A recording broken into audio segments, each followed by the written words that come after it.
But Amrish जी, मैं आपसे आखिरी सवाल पूछना चाहूंगा कि आपने बड़ी मजबूती के साथ कहा है कि आरएसएस पूरी मजबूती के साथ योगी आदित्यनाथ के साथ खड़ा हुआ और उसमें बड़ी संभावनाएं देख रहा है। ये जो सवाल है, इस सवाल का जवाब आप भी दें, और अगर, हालांकि हमारे पास वक्त थोड़े कम है, लेकिन शरद जी भी चाहें और सिद्धार्थ भी अगर देना चाहे तो दें। क्या ये मोदी और आरएसएस के बीच में कॉन्फ्लिक्ट है या नहीं है? नहीं नहीं नहीं, ऐसा नहीं है। देखिए, आरएसएस मोदी को भी लेके चलेगा और योगी को भी लेके चलेगा। मोदी के बाद कौन होगा इसकी भी तो चिंता आरएसएस को करनी है। मोदी 2024 तक, उसके आगे फिर वो भी मार्गदर्शक मंडल के ही तरफ जाएंगे ना, उसके बाद नेता कौन होगा। तो ग्रूम किया जा रहा है योगी को हिंदुत्व के नए चेहरे के रूप में।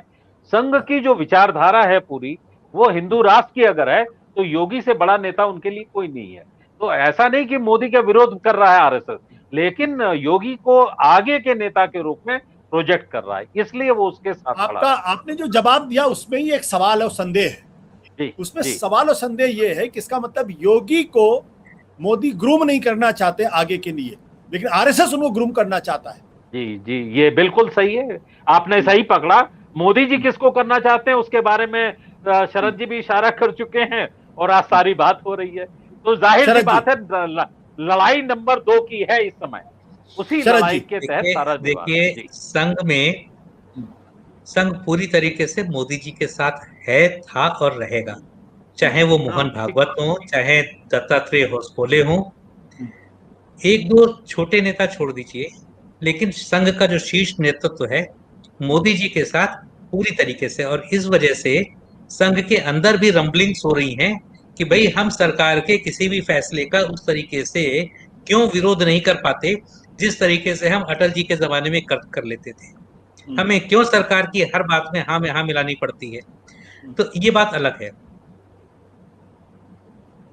योगी जी के साथ कितना है इसमें मुझे अभी संदेह है, और उनको कितना ग्रूम करना चाहते हैं। ठीक है, हिंदुत्व के प्रतीक के रूप में उनको देखा जाता है, लेकिन इससे अधिक क्योंकि एक लार्जर स्कीम ऑफ थिंग्स है और उसमें कौन व्यक्ति कहाँ पे कैसे फिट होगा, उसमें बीजेपी का शीर्ष नेतृत्व मतलब मोदी जी और आरएसएस का शीर्ष नेतृत्व मिलके ही फैसला लेंगे।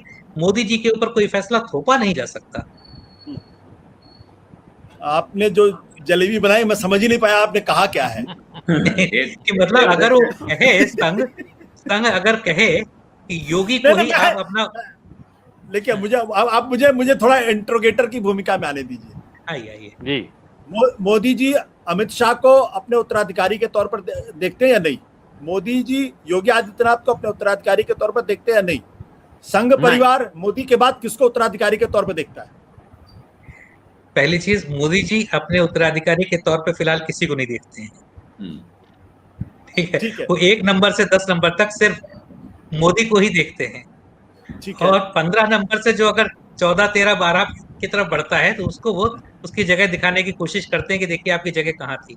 तो वो मोदी जी का नेचर है, उसको भी आप बदल नहीं सकते।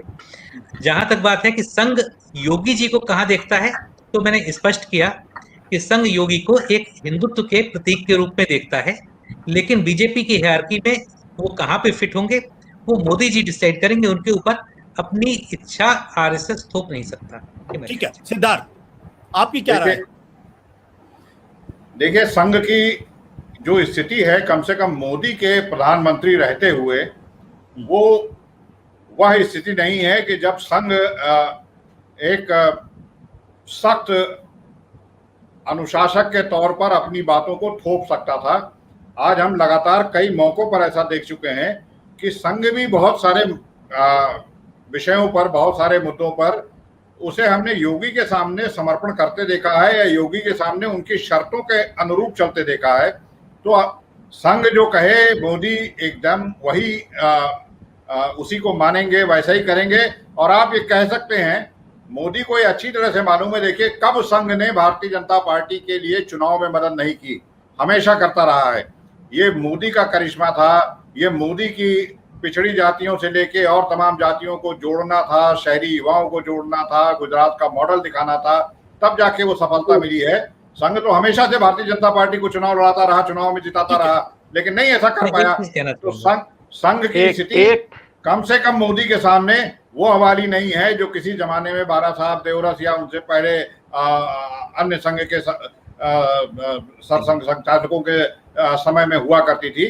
संघ भी जो है वो काफी कुछ समर्पण की मुद्रा में रहता है, कम से कम मोदी के सामने।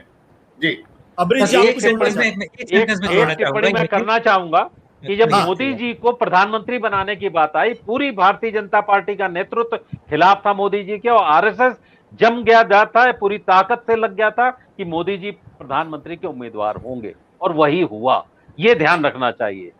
अब मैं इसी बात पे बस एक सेंटेंस कहूंगा कि जब ये 2006, 7, 8 की बात है, जिस समय बीजेपी अपने जो न्यूनतम कहीं हो सकता था, मेरे ख्याल से 8 की या 9 की बात है, और चित्रकूट में बैठक हुई थी संघ की। उसमें यह तय किया गया था कि क्या हमें किसी दूसरी पार्टी का, किसी दूसरे राजनीतिक विकल्प का भी पे विचार करना चाहिए, क्योंकि बीजेपी अब हमारे काम की नहीं रह गई। यहाँ तक बात हो गई थी, इसके बारे में आपको मालूम होगा अच्छी तरीके से। तो उस समय यह तय किया गया कि साहब हमें बीजेपी को एक नेशनल पार्टी बनाने में 30 साल लगे हैं, अब अगर हम दूसरा राजनीतिक विकल्प ढूंढने चलेंगे जो हमारे आदर्शों पे चलता हो, तो हमें अगले 35 साल लगेंगे। तो इसलिए किसी तरीके से ठोक पीट के इसी को लाओ। और उस समय गोविंदाचार्य ने मुझसे एक बात कही थी, मैंने उनसे पूछा कि क्या आपको लगता है कि दूसरा विकल्प ढूंढेगी आरएसएस या इसी को ठीक करेंगे? तो उन्होंने कहा देखिए, ये वो पेड़ है जिसकी जड़ों में मट्ठा पड़ चुका है और ये इसकी जड़ें सड़ चुकी हैं, अब इसको ठीक किया जाना संभव नहीं है।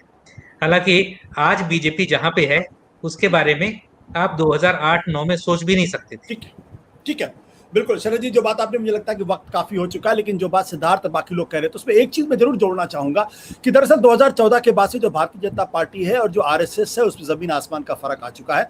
अटल बिहारी वाजपेयी जो लंबे समय तक भारतीय जनता पार्टी के आदर्श पुरुषों में से एक थे, लेकिन जब उनकी सरकार बनी तो यही आरएसएस के लोग खड़े होकर कहते थे कि आपकी कैबिनेट के अंदर अमेरिका के पिट्ठू बैठे हुए हैं, और उस पर उनको कॉग्निजेंस लेना पड़ता था।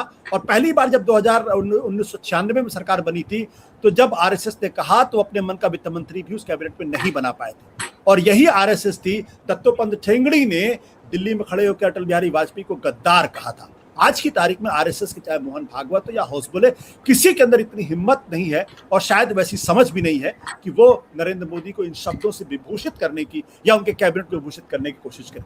ये नरेंद्र मोदी की ताकत है। इस ताकत के आगे योगी आदित्यनाथ कितना खड़ा हो पाएंगे, उनकी बातों को कितना डिफाई कर पाएंगे, और आरएसएस उनको कितनी मदद कर पाएगा, ये देखने वाली बात होगी। अंत में तय यही होगा कि 2022 से दिल्ली का रास्ता निकलेगा या 2022 से 2024 के लिए वाटरलू बनेगा। नमस्कार, धन्यवाद, शुक्रिया। सत्य हिंदी का ऐप डाउनलोड करें गूगल प्ले स्टोर पर।